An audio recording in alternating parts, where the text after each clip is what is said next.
माझं नाव आर्य नंदकिशोरराव लाड. माझं गाव वडाळा, जिल्हा अमरावती, तालुका वरुड. मी आलो होतो दादाच्या शेतामध्ये. दादानी 10-26-26ची आणि प्राण्यांची फवारणी केली होती. मी नेक्स्ट फोटोनिक्स या कंपनीमधून आलो आहो. तर दादा तुमचं नाव सांगा. गाव तालुका जिल्हा अमरावती. तर दादाने फवारणी केल्यानंतर दादाला रिझल्ट मिळाले. त्या रिझल्ट सांगू शकतो तुम्ही? रिझल्ट भाऊ मी खात टाकणार होतो, भाऊकडे गेलो. भाऊ म्हणे खात न टाकता म्हणे 10-26 आणि प्राण्यांचा फवारा मारून पहा म्हणे, तुम्हाला रिझल्ट दिसेल म्हणे. ठीक आहे, मी मारून घेतली. तर तुम्ही बघू शकता, तुम्ही रिझल्ट आहे 10-26 आणि प्राण टाकलं, चांगले रिझल्ट आहे, चांगले रिझल्ट. तर तुम्ही कुठून आणलं होतं औषध? मी हे आरोही कृषीच्या केंद्रावरून महाराष्ट्र बँकेतून आणलं.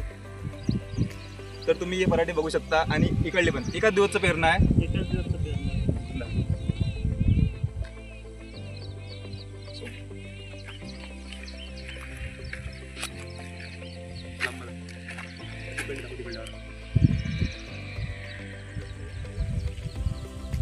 ही फवारणी कधी केली होती? हे मी 2 तारखेला फवारणी केली होती. म्हणजे 2 तारखेला गेली होती, आजची 11 तारीख, म्हणजे 8 दिवस झाले. 8 दिवस झाले. तर तुम्ही कास्तकार बांधवांनो, तुम्ही हा रिझल्ट बघू शकता. रिझल्ट खूप छान आहे.